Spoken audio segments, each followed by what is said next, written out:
Okay. Think I'm streaming again this time.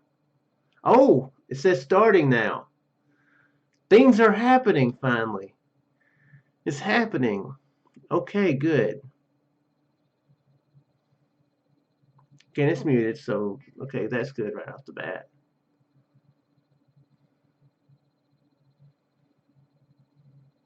Okay, it's muted, so okay, good.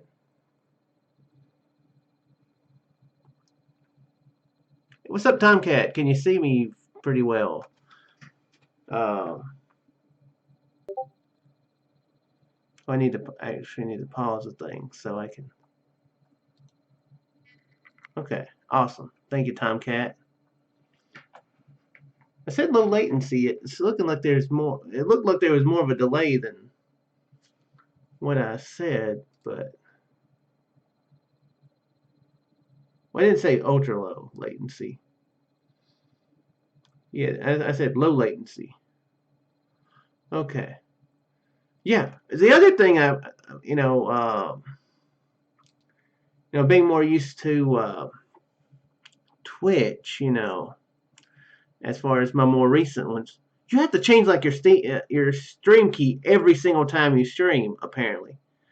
So I was hitting, but OBS wasn't giving me no error. So I was like, what's going wrong? So yeah, I'm doing the classic version of YouTube streaming.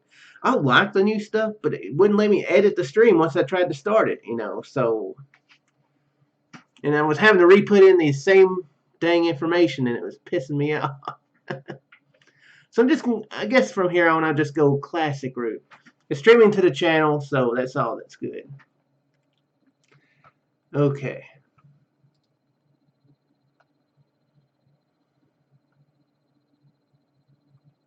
Okay, is the game... Okay, good. The game's working. Game was stuttering there for a minute. Can you get chat a little bit bigger? I think I'll pop out chat so that I can get it a bit bigger. There we go. Can get OBS and okay. Oh, well, dang. I'll get things sorted out eventually. It's just about there. But yeah, I would like to go ahead and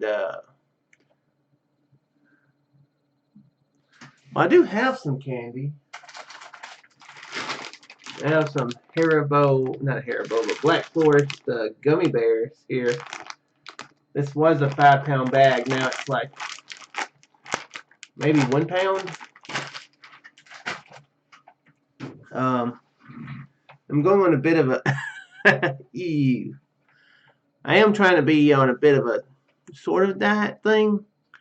So I'm off of Doritos. So since I've still had those around, I've been eating more on those than I were. I actually wasn't eating on them very much. But yeah, since I've gotten so distracted, let me go ahead and say I would like to thank Underflow Studios for letting me try this game out for free. Yeah, I want to go ahead and say that before I get distracted. I always try to start off like, videos like this with that information, and having trouble getting the stream started got me distracted. So Tomcat don't like gummy bears. Interesting. Maybe she has some sort of aversion to bears or something. Is that what it is there, Tomcat?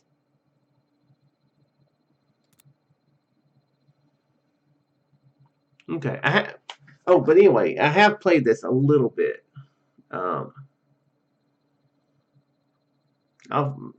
There's not really a good place for my head at the moment. But yeah, I have played this a little bit. I tried to do a video back about 3 months ago, and my audio was too low. My voice was too low, so wasn't able to use that footage. But I got a little bit into it. I remember there's different crew members you can use.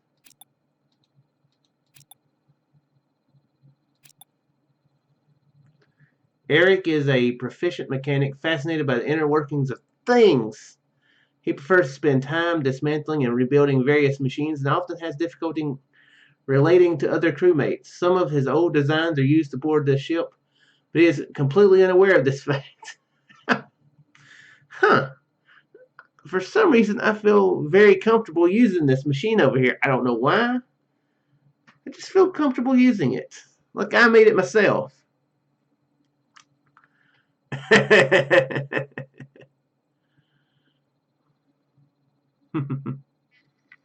gotcha.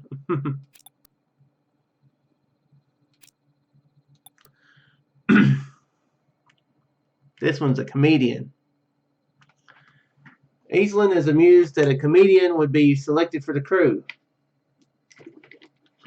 But she's figured that if anyone needs levity, it's very likely to be the last few humans in the universe.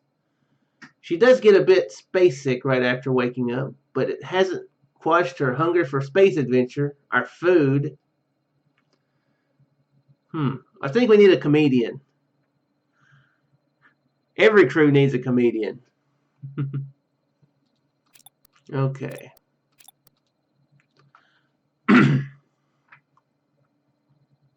See here, counselor, plot, addicted, and distracted. Hopefully this person doesn't counsel on addictions.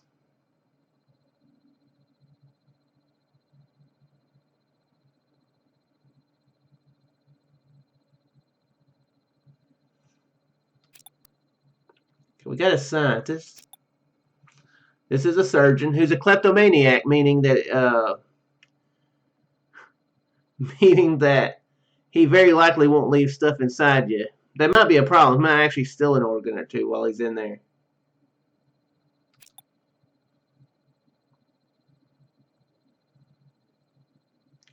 I don't even know what abstemious means. You know what abstemious means there, Tomcat? Yep. Sounds safe.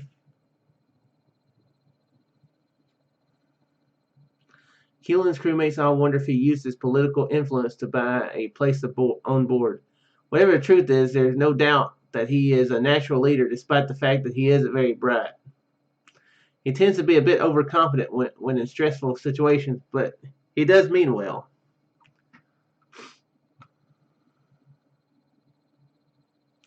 Abstemious.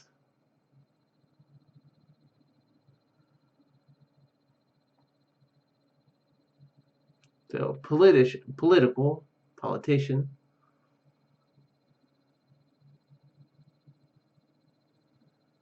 He's confident. Reckless. I'm not sure what in this defines abstemious. Fallen stabler. Stab is in the name. And violent is a trait. Fallen's augmentations are typical for Saiyajin, optimized for strength and weapon skills, and she thus also suffers from typical side effects, including tendency for violent outbursts. Her intense mistrust of strangers is understandable for a combat veteran, but it can be problematic.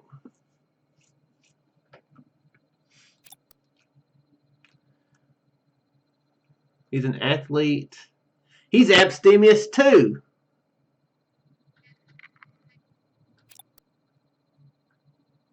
This is a farmer. And this one's a violent soldier, a loner, stealthy. Okay. So I feel like we need one of these two. Oh, oops. I feel like we need one of these two. We need a soldier here. Okay. So who is the...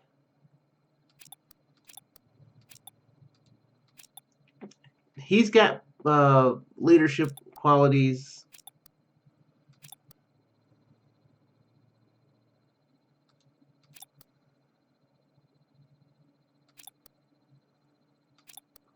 So I guess this will be the captain. Our abstemious captain. So do we want Fallen Stabler or Xavier Mers for our soldier?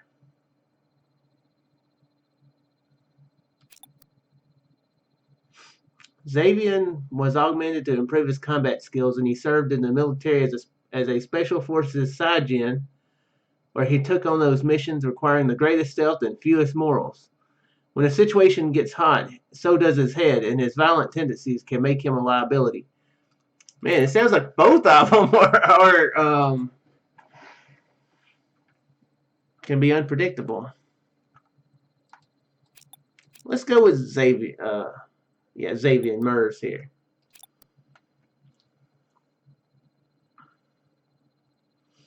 A doctor is a good one to have. I don't think there's a doctor anywhere else, right?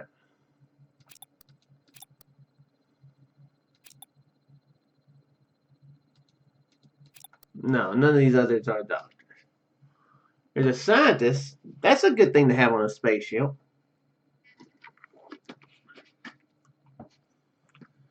So I think we'll put her on there.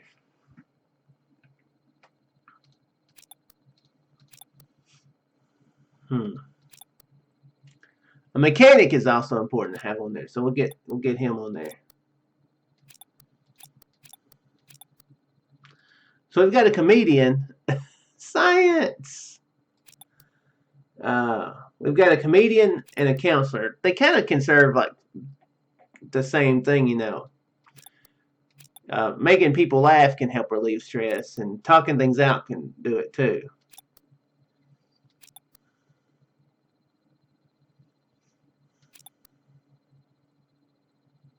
Yeah, we definitely got a doctor there. We'll have the comedian. Yeah, there we go. Let's deploy.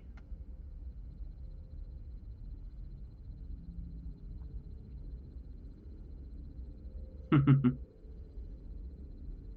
not sure how much of a delay there is. I know it's longer than I feel like it's longer than the last time I streamed.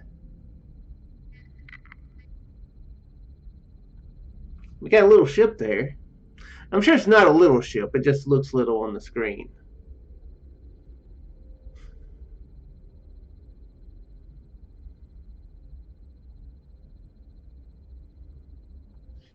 What should I? Oh, I'm needing to click. Okay, by mid 2050s, Earth was all but destroyed, ravaged by war, climate change, and famine.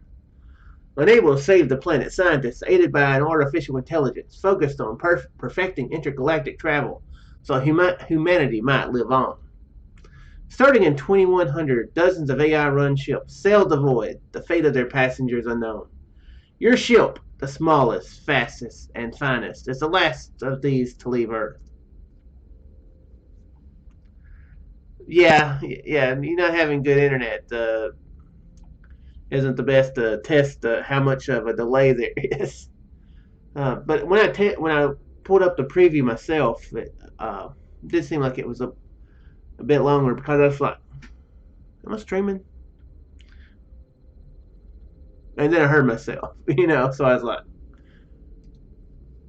you are the AI in charge of the ship, responsible not only for piloting and navigation, but also selecting crew for away teams based on their traits and flaws, and advising them on missions.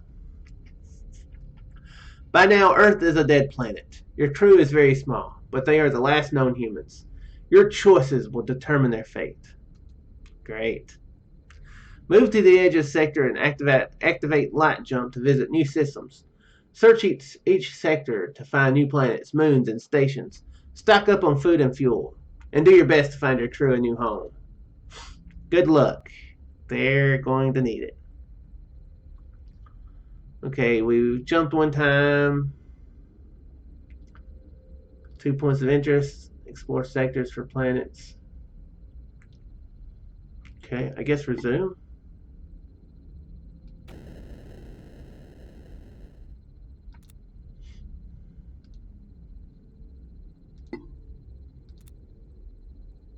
Oh yeah, there's a lot of reading on this part. I remember.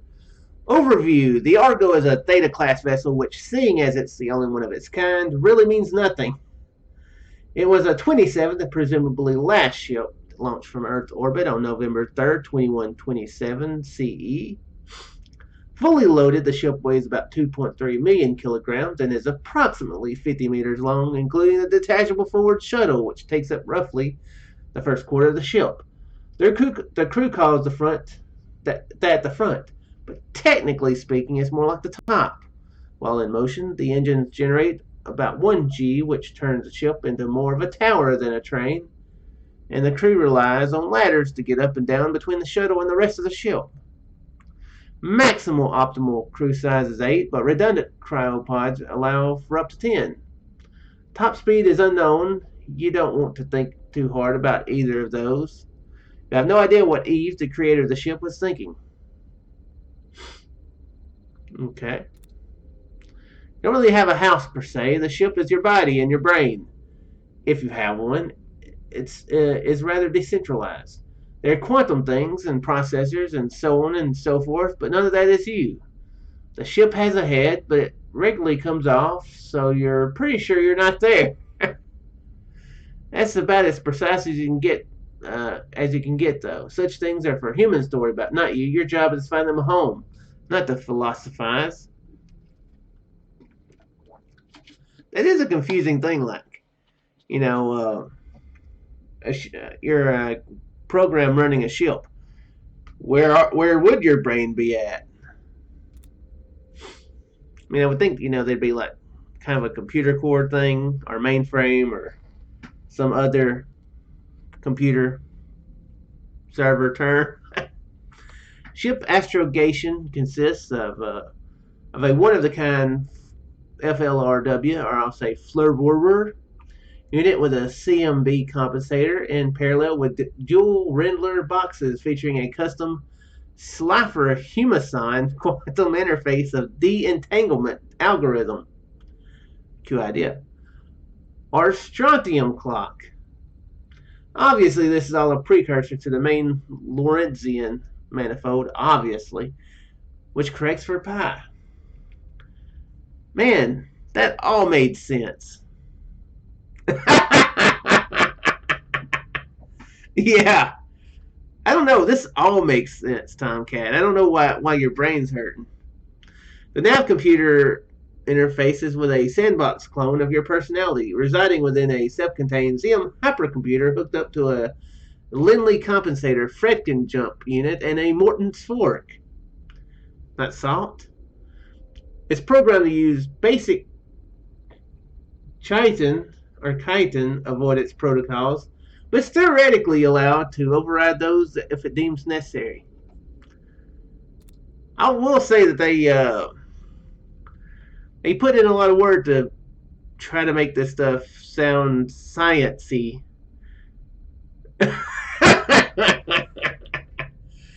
I don't know. This is a techno jargon translation. I didn't see anything. I didn't look in the options, but there might be an English translation. Okay. The crew compartment consists of everything inside I don't know why I'm reading this. This isn't just super, super important. Oh my.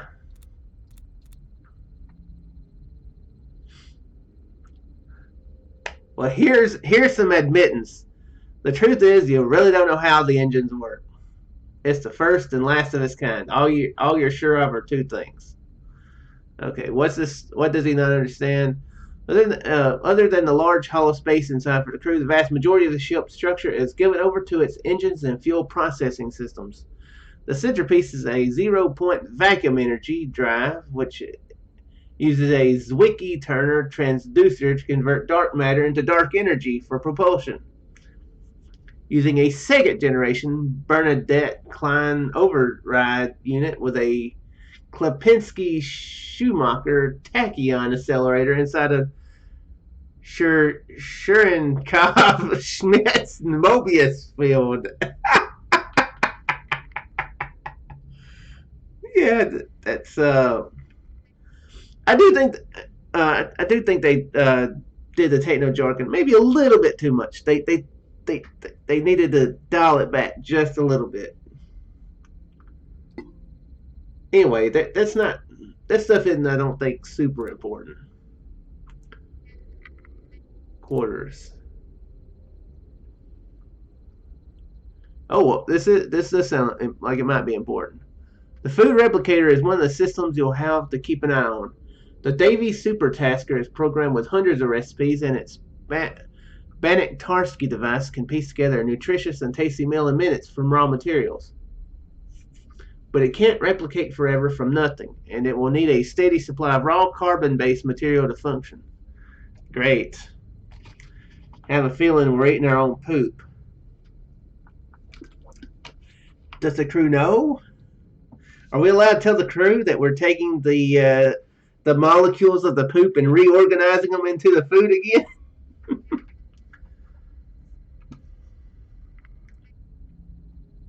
I mean, if it tastes like a pizza, I mean, I guess I might be okay with it. Okay, let's just get on with it. Okay, that's fuel consumed at 1 unit per parsec of insect travel. And we got food that we have to worry about.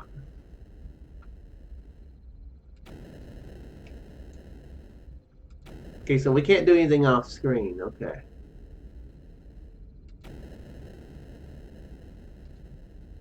Okay, are there ships here? Or not ships, but planets? Oh, hey, oh, we found one. Fenry 61. Star Class G. Okay. Habitability error. Okay, I'll go ahead and tell you. When I played this before, the away mission didn't work out too well. I think it may have been a success, but wasn't a perfect success.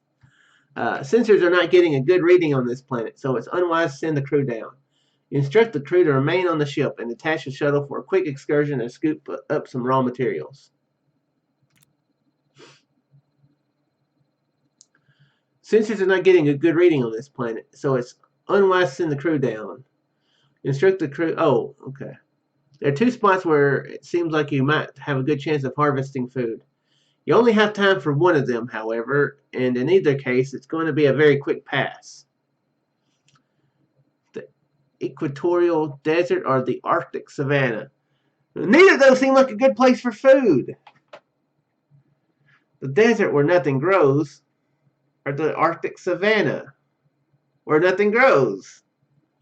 Also, Arctic savanna seems like a oxymoron. Oxymoron is the thing that seems like it's like contradiction, right? I think it is. What do you think, Tomcat? Equatorial desert or Arctic savanna? If your internet's still working.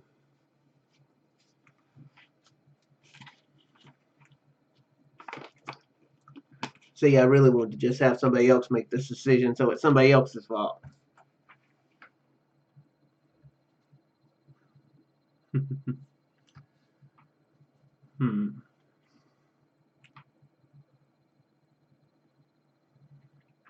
Let's see, if we're just going for carbon, really don't have. I don't think we really have to. I don't think it'd be as much.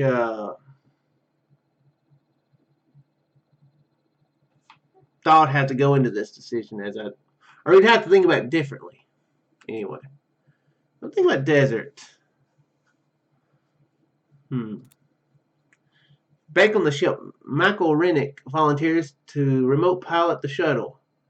They have a hard time keeping the shuttle on course due to some unexpected turbulence. With the airlock open, the shuttle dips down low and collects a sample of organic matter, then heads quickly back to the ship. By the time it docks, the onboard drones have sorted through the collected material and purged anything harmful. Got 2 food. And we've got all our crew. Okay. Leave.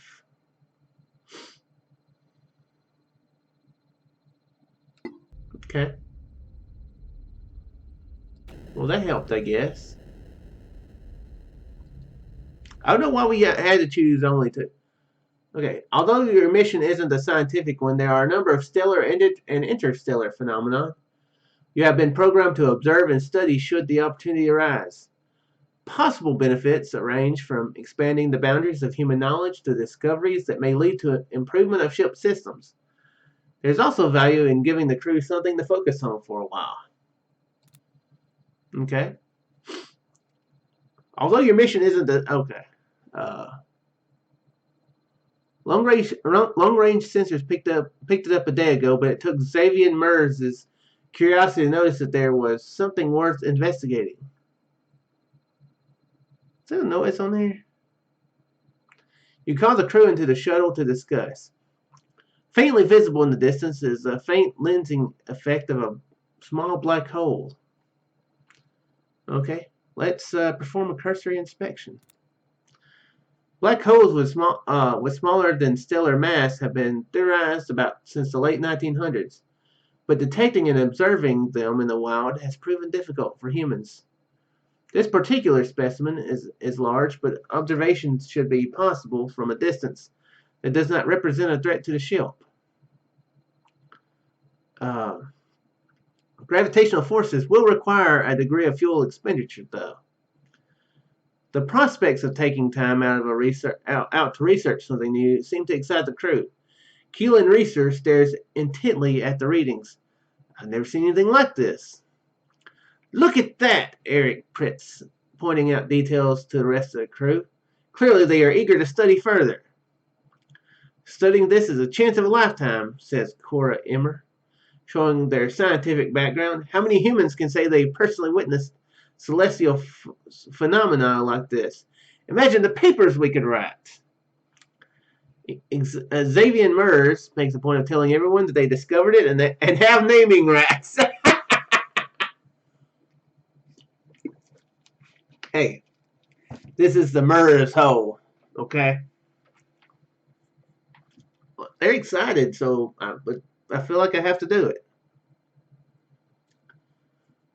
Keelan Reeser, he was the one who's kind of the politician. What was his?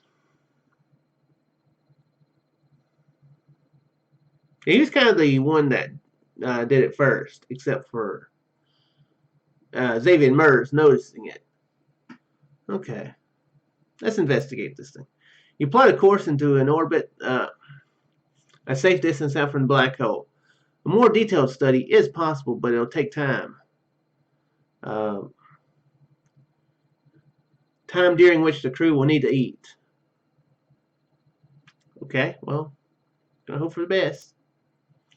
You train the ship sensors on the event horizon of the black hole and study Hawking radiation emissions over a period of weeks. Observing its growth, you calculate it to be over 10 billion years old.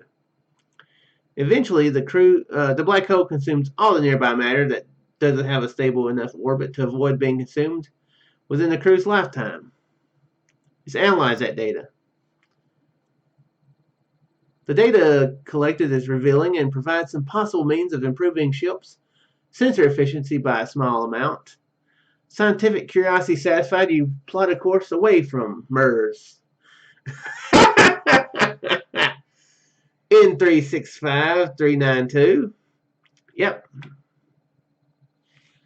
Okay, so we lost fuel. We didn't lose food, though. That's weird. Oh, leave. Okay. Okay, well, we did a thing. Why is that?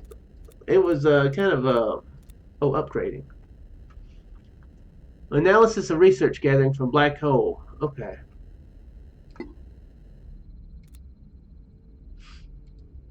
Do I do anything here? I think I can upgrade them. Seems like I can. Yeah, I can.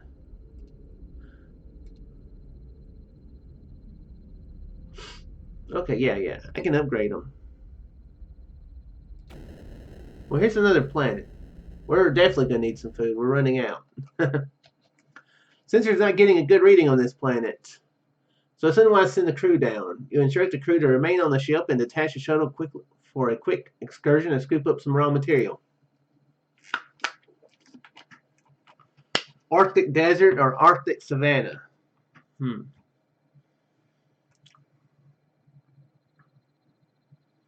do the savanna.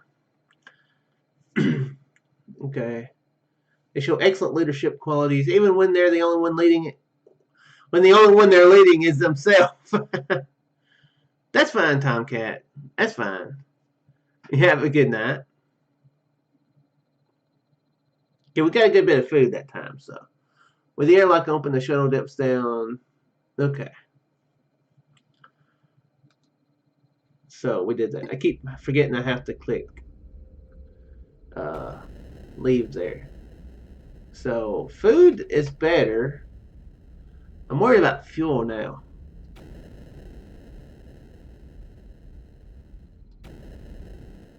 Oh.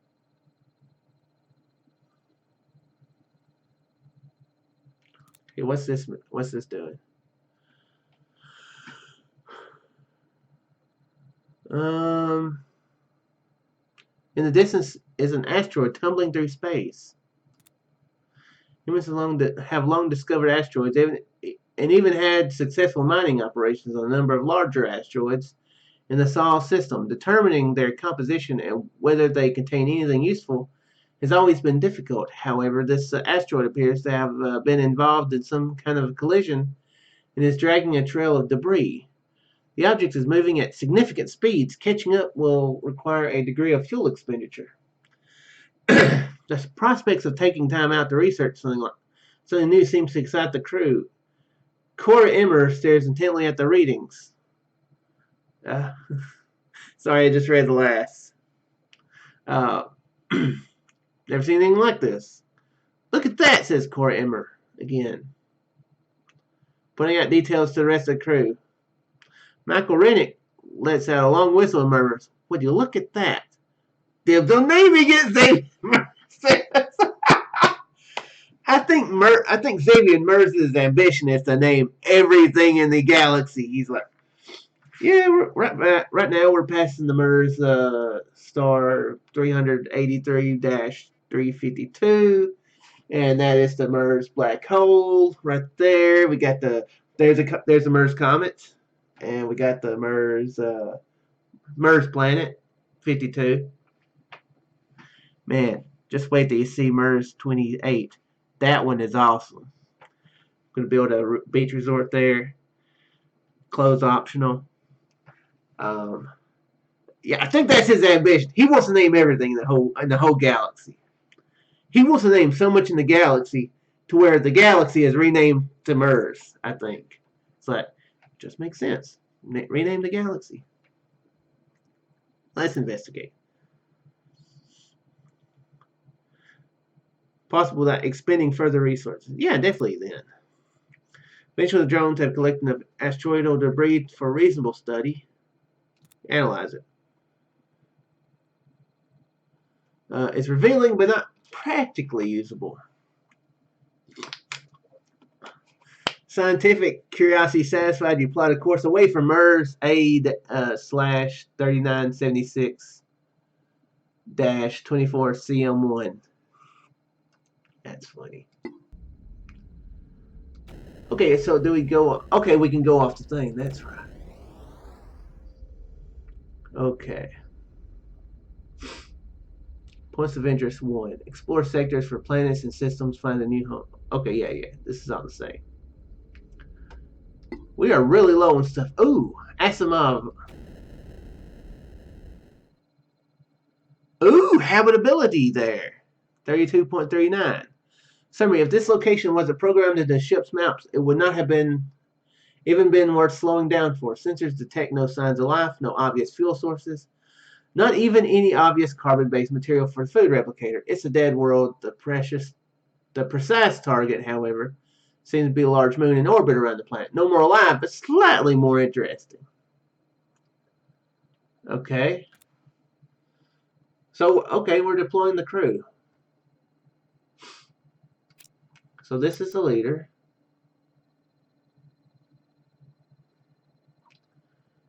Medic. Okay, so this guy is the engineer. She's the... No, who's the... Wait, didn't we have a doctor? Oh, yeah, surgeon. Okay. So we can actually put everybody. Seems like I only did 2.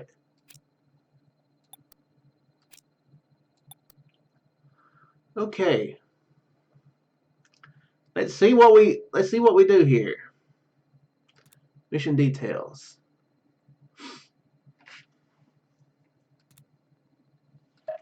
Okay. The crew clambers up into the top of the ship and prepares the shuttle for a lunar landing. Once a trajectory is plotted, the magnetic couplings are released and the shuttle gently eases loose from the main body of the ship in a process the crew has grimly referred to as decapitation. Doesn't hurt you a bit, and anyway, everything responsible for you is currently much lower on the body of the ship. You don't need a head to survive. As you adjust speed and angle to keep the ship in a stable orbit, the shuttle closes in on the surface of the moon. As cameras and sensors come online, it becomes clear that this is definitely the right place, or at least an interesting one. Giant lines many kilometers long are carved into the lunar surface, like the Nazca lines on Earth, but actually visible from space. The crew can make out at least 3 sets of straight lines crossed with a large arc below them. Clearly the lines are not natural, but what do they indicate? Why is this little moon, of all places, the first destination on the ship's maps? There's no logic behind it as far as you can tell. Perhaps the crew can figure it out. Okay, he's the engineer.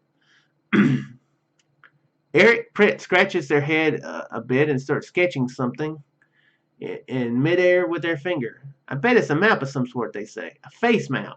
The X's that make up the eyes are angled, but the nose is straight up and down, like a plus sign. And if you draw lines from each of the X's to where they intersect, they all point towards the 4th spot, unmarked, right about there. Eric Pritz runs their finger across the map on a touchscreen and taps in a spot that appears empty.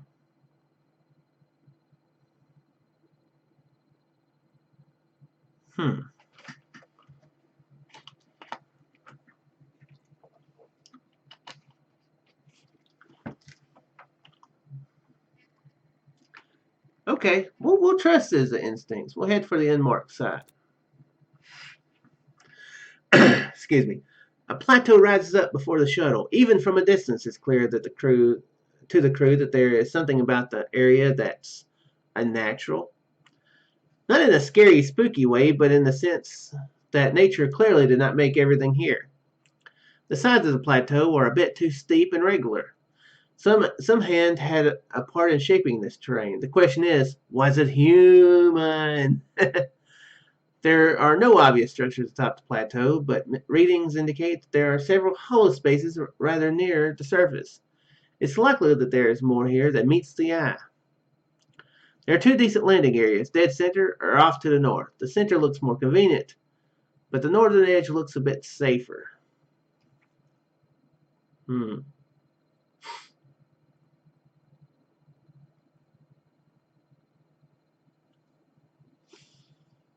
Let's go for the north.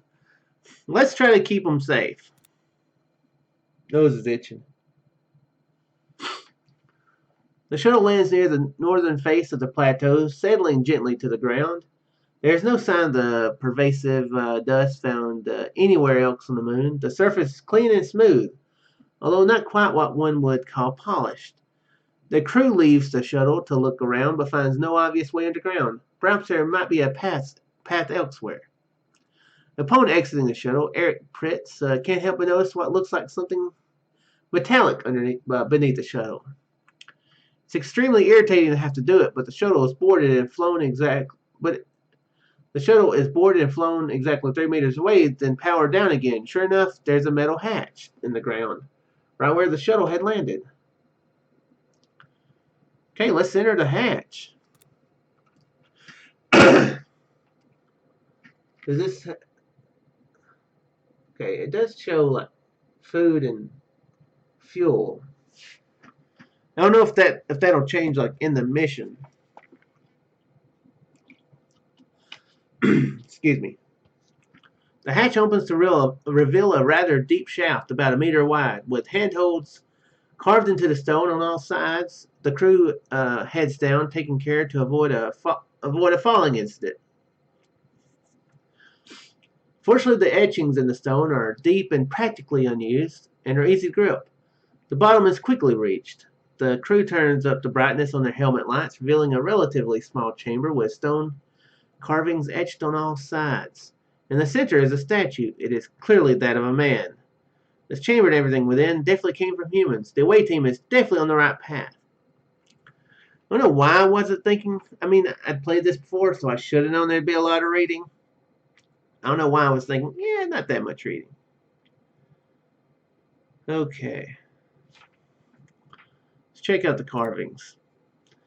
The carvings depict what are clearly constellations of some sort, points of light of various sizes, some are connected by lines, are definitely meant to indicate arrangements of stars, but the constellations are nothing that anyone is familiar with. There's not enough information given to surmise what those stars, viewed from Earth, might have been. Weird, says Eric Pritz. Notice how each one of the stars, I think it's obvious these are stars, is connected to at least 3 others. So each dot has 3 lines coming off of it. Great, says Keelan Reeser. But what does that tell us? Nada. There are no answers, and the crew is getting tired of a certain someone's attitude. Best to hurry up and get the crew back before someone murders someone else. So are they all getting ticked off at Eric Pritz? I mean, he's the only one really thinking, you know. Let's look at the statue. The statue depicts a curly-haired man, about an idealized version of one, some 4 meters tall, heavily muscled, and quite traditionally handsome by 21st century Western European standards. Around his wrists are what appear to be metal cuffs, each bearing what appears to be a broken chain link. Pulled around his feet are long lengths of the same type of chain, and under his right foot is some sort of large crushed bird. Bizarrely, the statue's face is missing a mouth. Perhaps the carvers didn't have time to finish, or couldn't be bothered. Beneath the statue is written, I see a shade, a shape. 'Tis he arrayed in soft light, which spread like radiance from the cloud-surrounded moon. This seems familiar, says Michael Rennick. Some kind of a poem or something. They rack their brain for a moment. I guess I'll be nice and clue them in that it's Prometheus.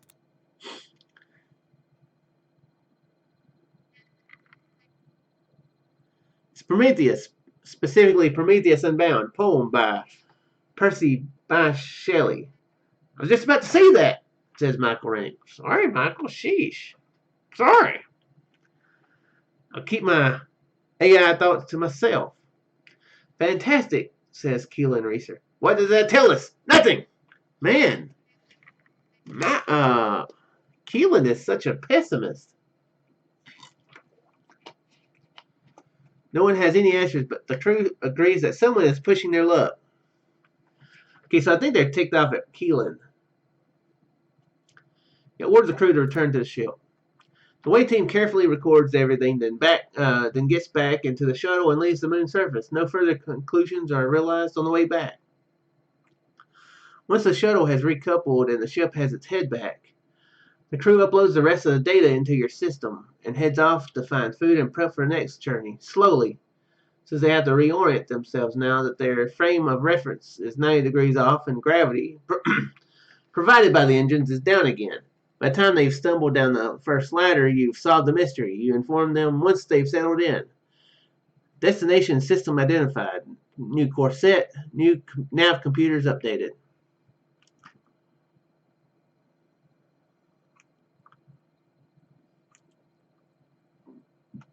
I'm curious about what the explanation is, but I'm also kind of not wanting to read like huge paragraphs.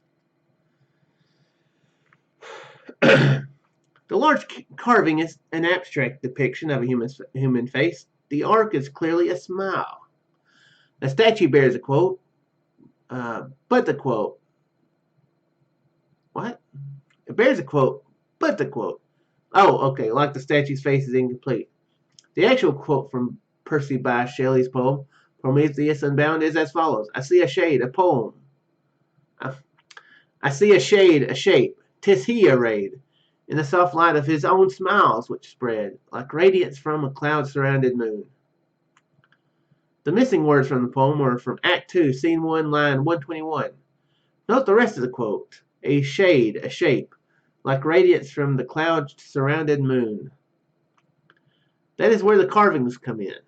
Each star a point with 3 lines. Cartesian coordinates, x, y, and z. X equals 2, y equals 1, z 121. Those are our directions, a shape radiating out from the center of the cloud surrounding moon, this moon. Pause for effect. Let them be like, oh, they're not going to be mystified. They're going to be like, what?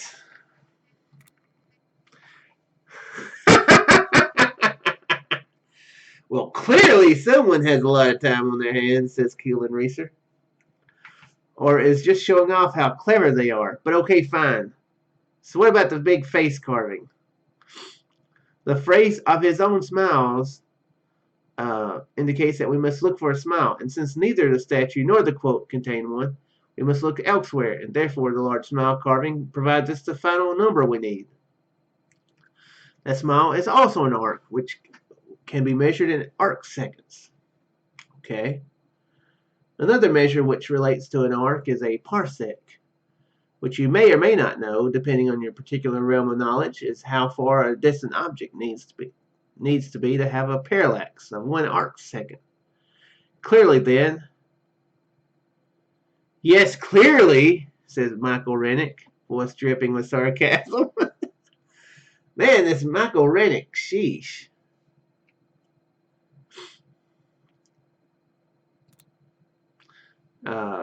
We are meant to translate the length of the arc in arc seconds to a number of parsecs, which along with their x, y, z coordinates gives us not only direction, but distance in light years. There's some extra details involving time and other such trivia, but the crew is definitely getting bored. And so you keep these to yourself so they can get ready for cryo. They don't really care where you're going, as they have lost all sense of where they were coming from. The ship passed Bernard's star within the first percent of the total distance you've already come so far.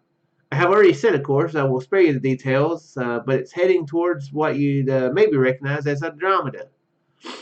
We'll make the jump shortly. Fortunately, it will not take us nearly as long to reach as predecessor ships took.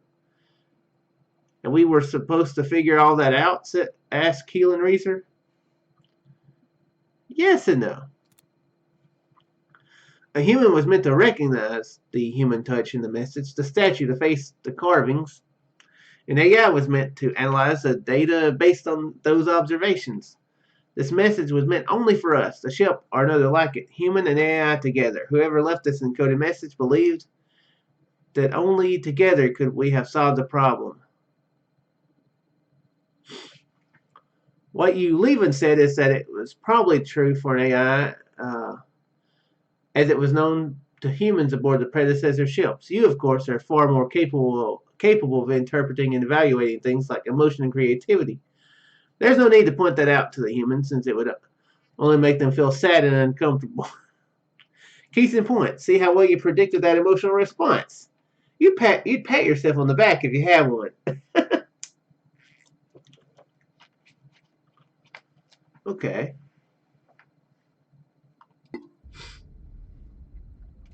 So we're set to go, right? Oh, now experienced leaders perform better in situations requiring social interaction.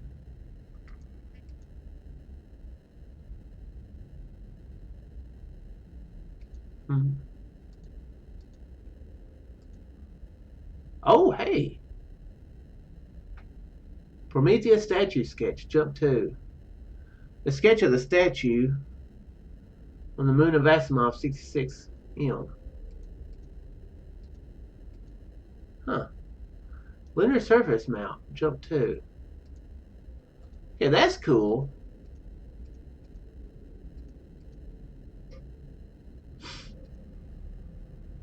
Okay. Man, food and fuel is not looking good. We probably should have went here instead. That would use up less fuel. Okay, light jump.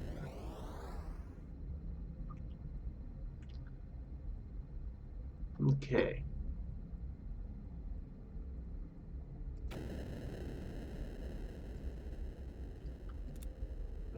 There's one point of interest. Oh, crap.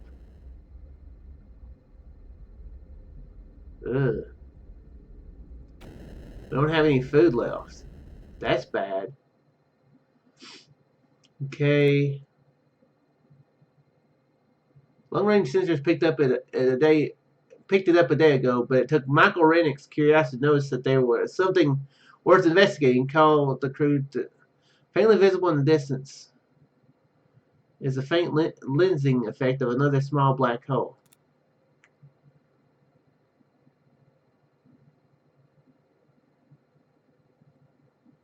Nothing to learn here. Michael Rennick is disappointed and asked if it can still be named after them.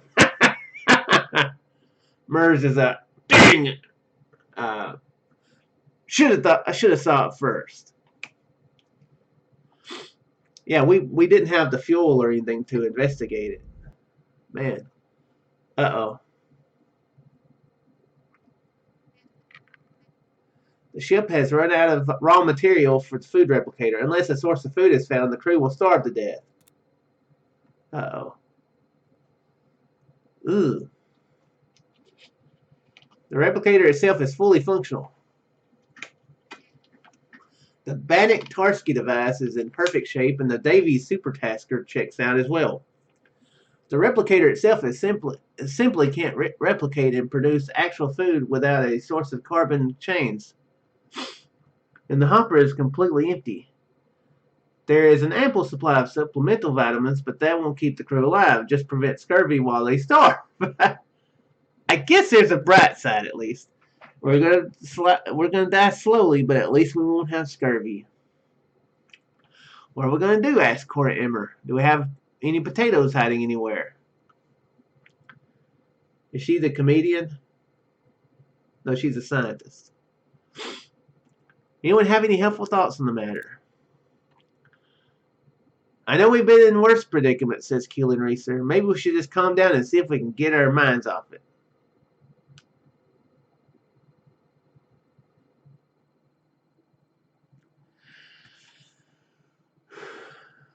Okay. Okay there, Keelan.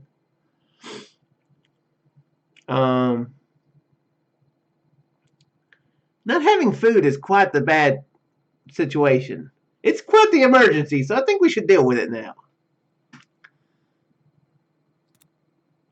Humans can can go a very long time without food as long as they have water, but under the circumstances, you don't feel like you can ignore this issue right now.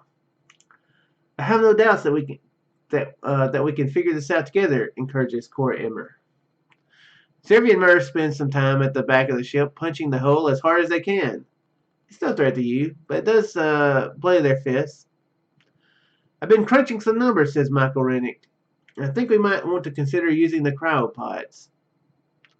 The pods, which are not actually cryogenic, despite the name, are only intended for use during intersystem jumps. Not just to keep the crew from dying of old age, but to keep them from being injured or killed from multiple G's of constant acceleration.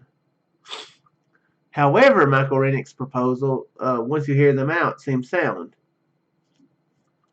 The crew could enter the cryopods with a much lower concentration of chemicals. It would slow their metabolism. Good grief. Perhaps enough to keep them alive until a source of food can be found. They'll be groggy coming back out of cryo, but it's better than them starving to death.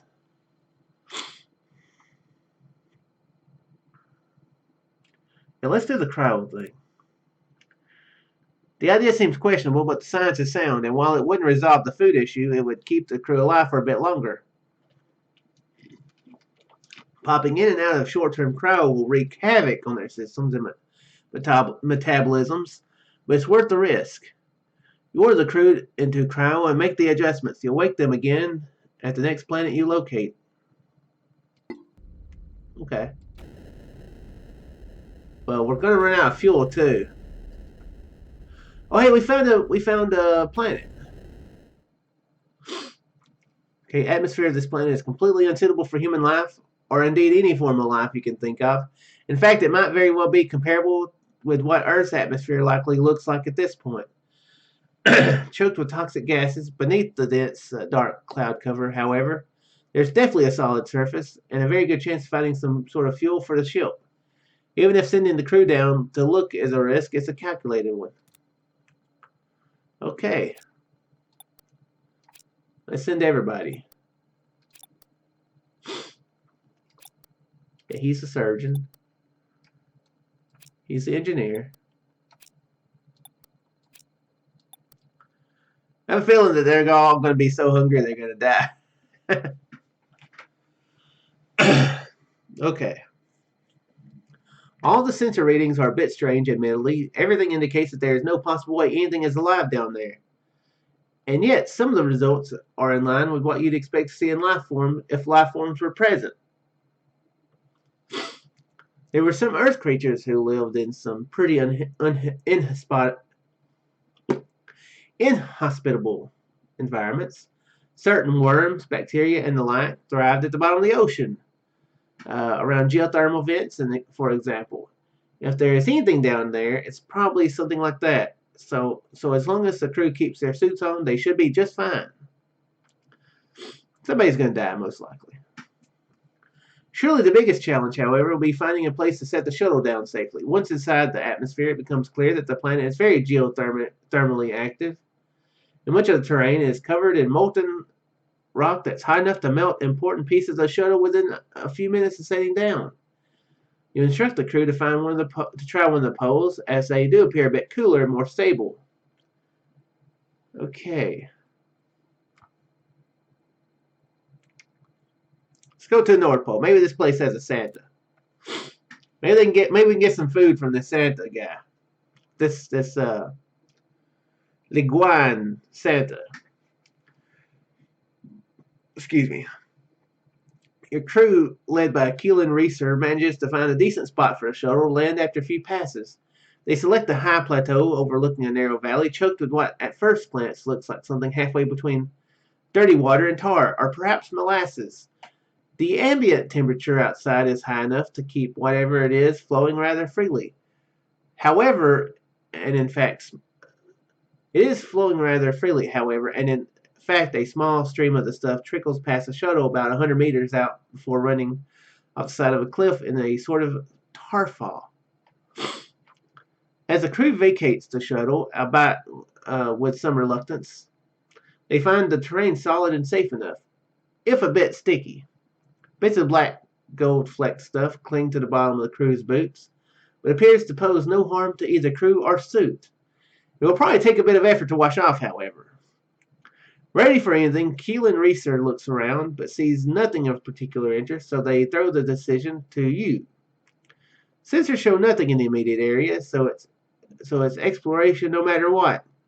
The crew could investigate the tarry stream in the distance or search for a way to ascend into a valley where there might be more to look at. Huh.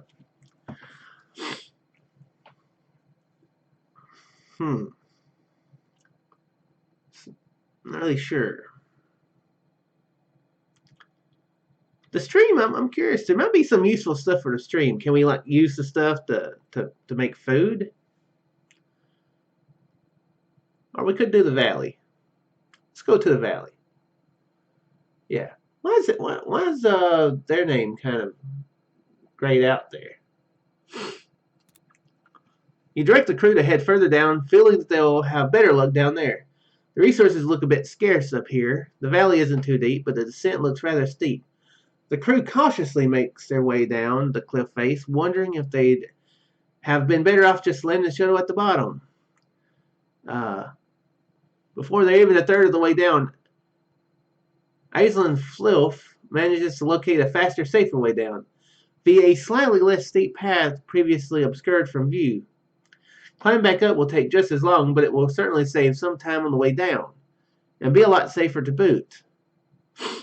The crew looks around for a while, but finds nothing of interest that they haven't already taken note of or sampled in some fashion. Wonder if that's lucky.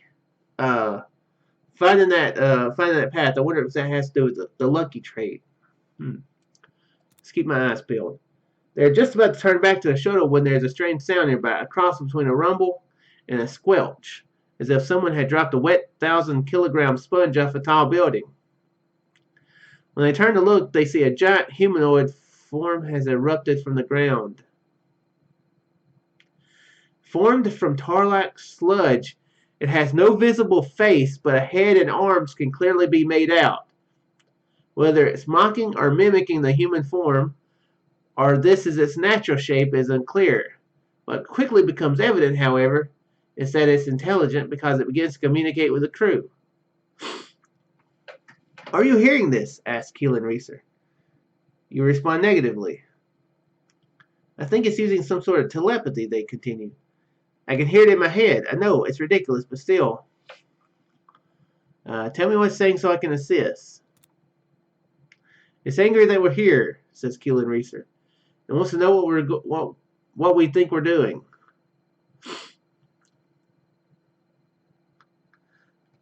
Okay, let's not ignore it, that it's probably not any real threat.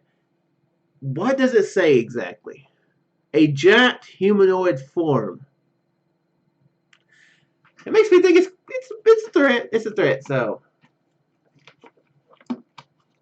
We need both food and fuel. Looking for food. Keelan Reeser relays their response and then listens intently for a few moments. You almost wonder if they're hallucinating.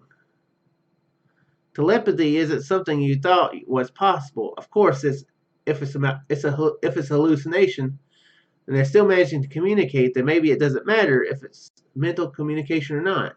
A lot could be conveyed through chemicals, subsonic transmissions, and so on. There are plenty of ways to reach a brain short of the paranormal. "It says it will let us have all the food we need," says Keelan Reeser, "but only if we agree to do something for it." What does it want? They go on to explain and translate for several minutes, explaining what the creature wants, that the creature wants another creature defeated. Apparently the entire planet is somehow under the control of just two sentient beings. Despite of how large it is, the planet's just not big enough for both of them. "Sure, I guess," says Keelan Reeser. "It takes you a second to realize that they weren't addressing you. They were talking to the creature." "Oh crap! Did he just make the decision for us? No way to ask it." Before you ask the crew to reply, the creature appears to dissolve into the ground once again. Apparently, it assumes the crew will comply. So I sort of might have implied consent. So now what do we do? Under normal circumstances, you imagine a decision like this wouldn't even be a consideration. But the crew hasn't really been under normal circumstances since the day you all left Earth. Weird situations were bound to occur. Plus, they have no food, so it's kind of like, well, let's go fight the other creature. Let's have everybody die. Leaving the planet without exhausting every option for survival would be short-sighted. If the crew needs to do something like this to ensure their own survival, then maybe it's fine. Morality isn't something you consider a factor, especially not when it comes to alien beings of questionable sentience. Better they kill an alien creature and get some food than kill one another. I actually wonder if getting fuel would have been the better choice, because only got one thing of fuel left. The crew returns to the shuttle, but before they get a chance to board or prepare further, two creatures made of sludge and tar rises up in front of them, blocking their path. If there are any differences between the two, they are not apparent. Houston, we have a problem, says Keelan Reeser. Is that still a saying back in or up in like 21 something? I can't remember what year it is. The one on the left seems to be upset that we agreed to fight it, and the one on the right is saying it's upset that we're not fighting the other one yet. They're bickering like children, except in our heads, not using words. Keelan Reeser goes on to explain that the one on the left seems to be demanding that the crew prepare for a physical struggle, the likes of which they have never before imagined. Corey Emmer suggests that the crew might spin this into a social battle instead. What do you mean? The thinking can read minds, they say. So if we're going to do that, you'd better come up with something and tell us what to do without explaining the reasoning.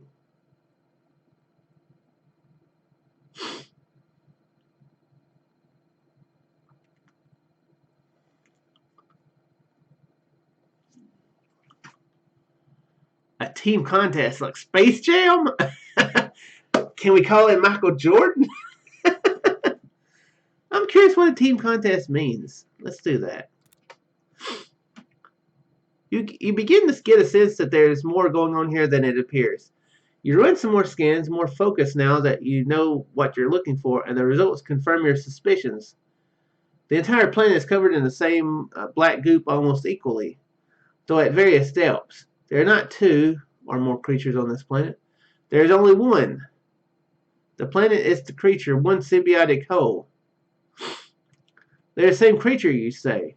Whatever it is they're pulling, it's not them. It's it. It's one thing trying to make you fight itself. Keelan Reeser says, I wonder if we were the first humans here. Good question. You run a deeper scan now, realizing that, of course, the reason that this planet shows up on your maps at all is that it was along the route taken by previous ships. Indeed, right near the equator, buried dozens of kilometers underground beneath layers of black and gold goop, is the rough outline of a predecessor ship. Ask it. But before you can ask the crew to ask it anything, the two creatures melt into puddles. A moment later, they reform into thousands of humanoid shapes. The crew of the crashed ship, perhaps. The crew divides itself into two and begins to fight, tearing each other limb from limb until there is nothing left but heaps of black and gold limbs, which dissolve into puddles once again.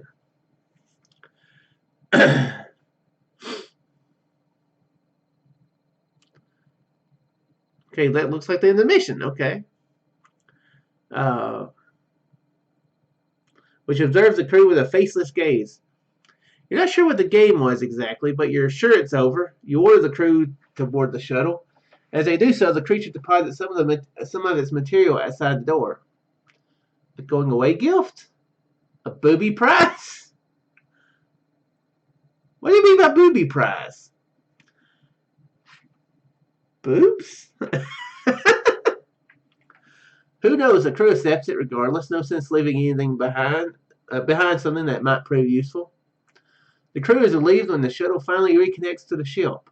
They don't even bother eat or clean up before collapsing into their bunks to decompress. You can only assume they're thinking the same thing you are, that this was some sort of test. And they too are wondering if they passed or failed. Okay. Well, we got some food. You've only got one fuel though.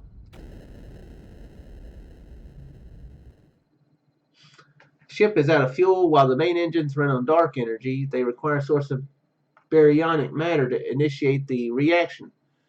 Without fuel, the mission is doomed.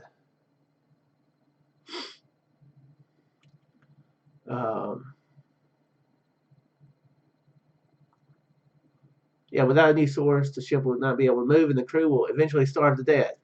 Both the main interstellar ZPV drive and the supplemental interstellar maneuvering thrusters are fully functional. Excuse me. And the Zakharov filter is clean, but without a source of baryonic matter to inject into the process as a catalyst, the engines simply won't be able to spark the reaction to get the ship moving. I always had nightmares about this scenario, says Michael Rennick. You know your crew well, so you send drones to turn over Michael Rennick's cryo chamber and personal locker. But despite a thorough search their belongings, you turn up nothing.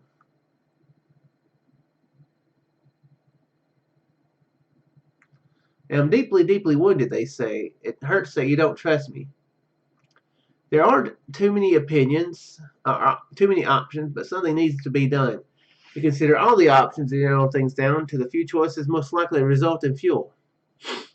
You could overcharge the sensors to scan for a fuel source, but this would damage the sensors permanently. It might not work. You could convert some of the ship's food into fuel, but obviously this depletes another important resource. I was wondering if you could do that. You could even try stripping the ship for parts, but it's generally not the best idea to burn wood for heat when you're in a rowboat, or however the saying goes. Is that a saying? You could also use oh crap. You could also use one of the crew as fuel. It's not the best option, but it's an option.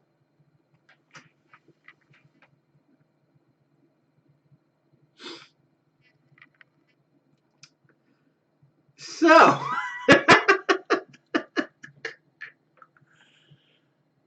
interesting.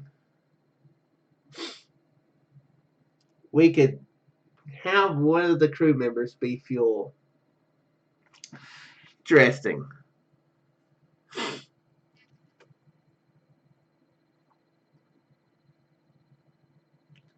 Well, honestly, it seems like the best idea would to be some of the food, because I think they can survive off. Yeah, I kind of hate that we. Yeah,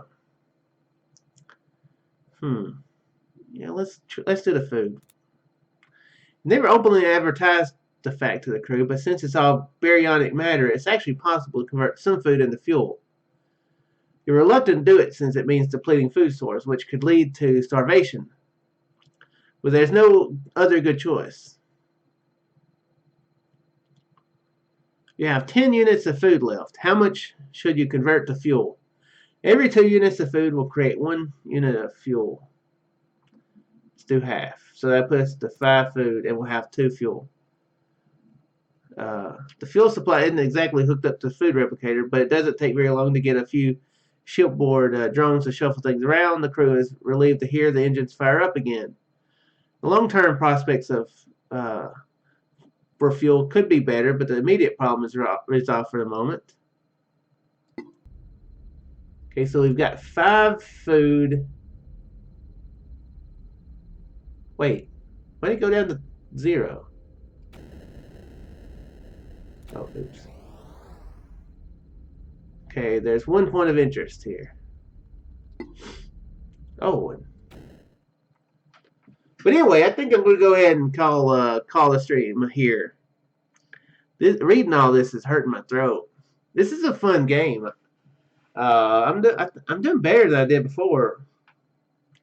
For some reason, when I played this before, I thought you could only like send down like 2 people at a time on a mission. Or maybe there was an issue that happened that made me have to have some of them stay. I can't remember. But I remember I only sent down 2 and one of them died. But I see why having more would be better, because they can observe more. You know, like that one guy was like, yeah, they point to this area, so the best place to land would be the 4th area. I remember that mission being successful, but it was successful by one guy. So yeah, I do remember that. But anyway, yeah, I'm going to end it here. Thank you for watching. Thank you, Tomcat, for coming by, hanging out for a bit until your phone was dying on you. And yeah, anybody else watching, I appreciate it. And if you watch this later, hope you've enjoyed the stream and the video. So there, folks.